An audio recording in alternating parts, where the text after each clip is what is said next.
अश्लील वीडियो के सहारे डरा धमकाकर वेश्यावृत्ति करने का आरोप गोसाईगंज थाना क्षेत्र की रहने वाली एक युवती ने लगाया है।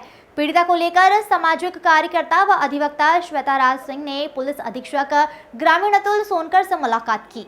उन्होंने जांच के बाद कार्रवाई करने की बात कही है। वहीं महिला द्वारा दिए गए प्रार्थना पत्र के अनुसार रेस्टोरेंट में काम करने के दौरान एक व्यक्ति से उसका परिचय हुआ था। 2023 को उसने अपने परिवार से मिलाने के लिए अपने घर बुलाया, जिसके बाद खाने में नशीली दवा मिलाकर उसके साथ रेप किया गया। अपने साथी से इसकी वीडियो बना ली गई, जिसके बाद उसकी साथी महिलाएं अलग अलग ग्राहकों को लेकर उससे वेश्यावृत्ति कराती रही। इस दौरान सामाजिक कार्यकर्ता व अधिवक्ता श्वेता राज सिंह ने बताया कि साल भर से इस युवती को प्रताड़ित किया जा रहा है, इसे वेश्यावृत्ति की ओर ढकेला जा रहा है। यह एक गंभीर विषय है।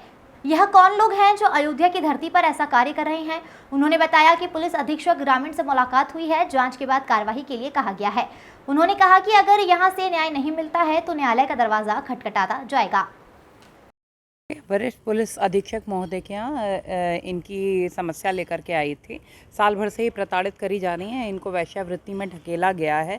इनके गलत वीडियोस बना करके उसके आधार पे इनको बार बार ब्लैकमेल किया गया। लेकिन इन लोगों ने जो भी इन्वॉल्व हैं, इन लोग में आयुष सिंह नाम का कोई लड़का है, मोनिका श्रीवास्तव, कोई श्वेता सिंह है, साक्षी सिंह है, कई लोग कई नाम ये बता रही हैं। तो ये देखिए बड़े गंभीर समस्या है। इस तरह के कौन वैश्य दरिंदे हैं जो इस प्रकार की हमारी अयोध्या जैसी पावन धरती पे ये सेक्स रैकेट चला रहे हैं? इन सबका भंडाफोड़ होना ही चाहिए। इस लड़की की हिम्मत की मैं दाद देती हूँ कि इसने इतनी हिम्मत करी कि सामने आकर के एप्लीकेशन दिया है। अब पुलिस से बस यही एक्सपेक्टेशन है कि साफ़ सुथरी जांच करके इन दोषियों के विरुद्ध कठोर से कठोर कार्रवाई करेंगे। अभी SPRA साहब से मुलाकात हुई है क्योंकि वरिष्ठ पुलिस अधीक्षक महोदय नहीं थे। यही उन्होंने कहा कि जांच हम करवा करके इसको 5-6 दिन के अंदर ही आपको हम वो देते हैं, इसका जवाब देंगे। लेकिन दीदी ऐसा है ना कि प्रशासनिक कार्रवाई क्या है क्या नहीं है, ये आज इस पे मैं कोई जवाब नहीं दे सकती हूँ, इस पे मैं कुछ भी नहीं कह सकती हूँ। हाँ, मुझे ये मालूम है कि न्यायालय के दरवाजे हमेशा खुले हुए हैं और न्यायालय में किसी के साथ अन्याय नहीं होगा। तो यहाँ पे अगर सुनवाई नहीं होगी तो न्यायालय के तो द्वार खुले ही हैं और ये हम सबको पता है कि अंतिम द्वार वही है और न्याय वहाँ से मिलेगा ही मिलेगा।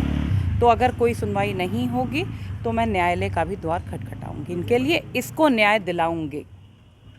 का मामला है उसके बारे में बताइए। सर, मैं गुड डे रेस्टोरेंट में जॉब करती थी। 2-2.5 साल हो गया, 3 साल जैसा हो गया मुझे वहाँ जॉब करते हुए। तो उस दौरान एक कस्टमर आते रहते थे, तो जो रेगुलर उनसे जान पहचान हो गई। तो उन्होंने मेरे काम के बारे में पूछा, सैलरी पूछी, हर चीज़ पूछा।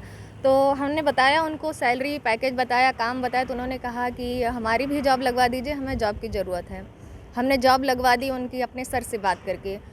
तो जब उनकी जॉब लगी तो उनके घर वाले और वो हमसे संबंध बनाने लगे कि मतलब यारी दोस्ती जैसा बनाने लगे, घरेलू संबंध बनाने लगे। तो उनकी मम्मी हमको फोर्स करने लगी कि आइए हमारे यहाँ किसी दिन आइए। 2-4 बार हमने अवॉइड किया। फिर 10 तारीख को हम गए उनके यहाँ, तो उन्होंने चाय नाश्ता दिया। उसी के बाद हमको चक्कर आने लगा। जब चक्कर आने लगा, जब सुबह हम उठे तो हमारे एक भी कपड़े नहीं थे हमारे तन पे।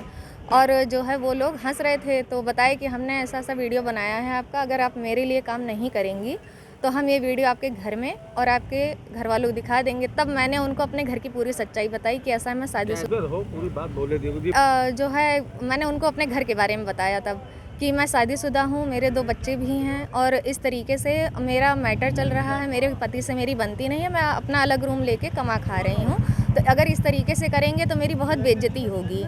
तो उन्होंने कहा कि जो है अगर आप मेरे लिए नहीं काम करेंगी तो या तो 5 लाख रुपए दीजिए और या तो अलग अलग लोगों से जिससे हम मिलवाएंगे आपको ऐसा करना पड़ेगा, संबंध बनाने पड़ेंगे। जब मैं मना करती तो लोग मारते पीटते, इस तरीके से मार पीट के लोग ज़बरदस्ती लोगों से संबंध बनवाते मुझसे।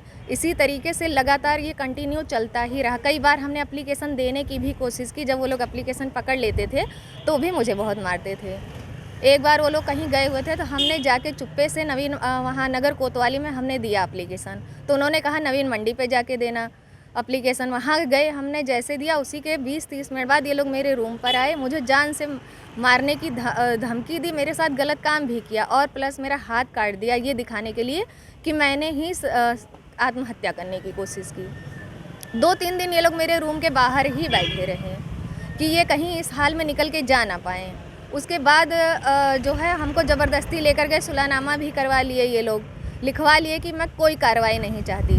उसके बाद भी ये लोग जो है मेरा वीडियो वायरल भी किए, 1-2 लोगों से अपने रिश्तेदारी में ये लोग भेजे भी। तो हमने फिर पुलिस में जाके कहा तो बार बार ये सुलहनामा की एप्लीकेशन लगा के मेरी फाइल बंद कर दी जाती है, ना कोई FIR लिखा जा रहा है, ना ही कोई सुनवाई हो रही है। कहाँ का इस तरह का काम? ये ब्रिजेश चौहान हैं, ये उन्हीं के घर में रहते हैं। मैंने उनको भी अपनी सारी बात बताई तो उन्होंने उल्टा हमें ही डांट के वहाँ से भगा दिया और उनका पक्ष लेने लगे कि ये नियावा पे रहते हैं, वी मार्ट के सामने उनका घर है। जो लोग हैं वो कौन?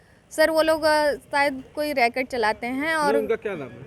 उनका नाम मोनिका श्रीवास्तव है और उस लड़के का नाम आयुष सिंह ठाकुर है। अभी आप किससे मिलने आई थी?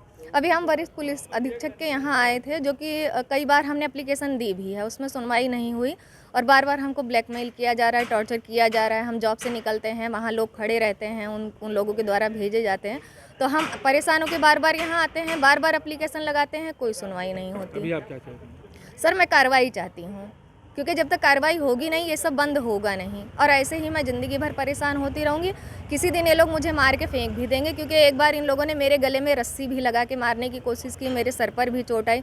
उस हाल में भी जो है मेरे कपड़े भी फाड़ दिए गए, तभी भी कोई सुनवाई नहीं हुई। क्या नाम आपका?